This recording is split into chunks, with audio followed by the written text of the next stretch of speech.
नमस्कार दोस्तों। एक छोटे से गांव में एक आदमी रहता था। उसके घर के पास एक बहुत बड़ा पहाड़ था। वो आदमी सुबह उठता था तो सुबह उस पहाड़ पे जाता था और कुछ देर बैठता था और फिर रिटर्न वापस आ जाता था।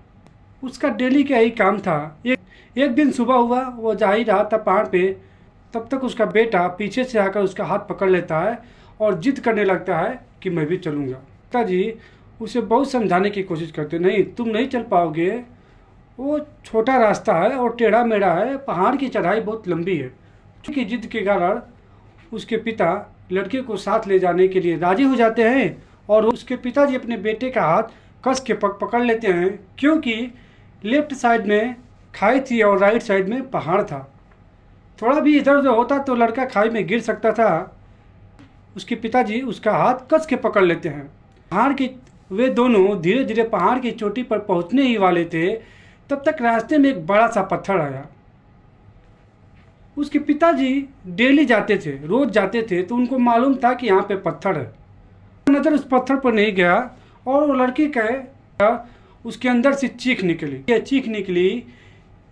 वो उसकी चीख की आवाज़ उस पहाड़ों में गूंजने लगी। वो अंदर से डर गया और घबरा गया और सोचने लगा कि यहाँ छिप कर कोई ना कोई मेरा मजाक उड़ा रहा है। बोला, बच्चे ने एक बार फिर बोला कि कौन हो तुम। उसका आवाज़ गूंजने लगा कि कौन हो तुम, क्योंकि लड़का पहली बार अपना आवाज़ सुन रहा था। उसको इतना अनुभव नहीं था कि ये मेरी ही आवाज़ पहाड़ों में गूंज रही है और फिर हमको रिटर्न सुनाई दे रही है। बच्चे ने अपना आवाज़ दोबारा सुना तो उसको और ज़्यादा गुस्सा आ गया और गुस्से में वो ज़ोर से बोलने लगा कि मैं तुम्हें नहीं छोड़ूंगा। कानों में गूंजने लगा, पहाड़ों से टकरा कर उसके कानों में वही आवाज़ गूंजने लगा कि अब तुम्हें मैं नहीं छोड़ूंगा। उसके पिता समझ गए कि क्या हो रहा है। वो अपने पिता का हाथ कस के पकड़ लिया और उनसे पूछ, कौन है यह जो मुझे इतना तंग कर रहा है। उसकी ओर देखे और मुस्कुराए और फिर उन्होंने खाई की तरफ देखा और बोले कि मैं तुमसे बहुत प्यार करता हूँ। यह आवाज़ पहाड़ों में गूंजने लगा और लड़का काफ़ी प्रसन्न हो गया, काफ़ी खुशी। को समझ में नहीं आ रहा था कि हो क्या रहा है, यह मामला क्या है।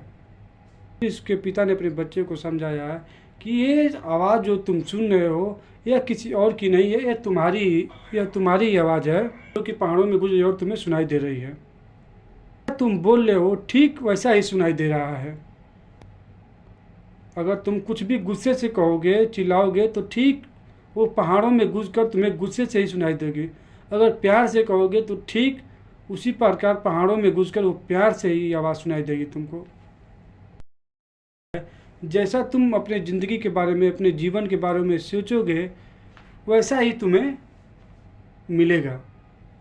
जैसा तुम अपने बारे में सोचते हो ठीक वैसा ही बन जाते हो।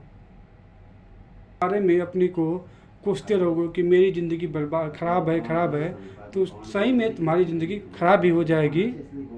जैसा तुम सोचोगे वैसा ही तुम बन जाओगे। ज़िंदगी भी, अगर तुम अपनी ज़िंदगी से प्यार करोगे तो तुम्हारी ज़िंदगी भी तुमसे प्यार करेगी। यह बात उस बच्चे के दिमाग में बैठ गया था। फिर वो पिता और बच्चे दोनों पहाड़ पे गए कि मैं दोनों हाथ उठाकर वो बोले कि मैं तुमसे बहुत प्यार करता हूँ। फिर पहाड़ों से टकरा कर रिपीट आवाज़ आया, जिससे बच्चा बहुत खुश हो गया और वो इसके बारे में समझ गया।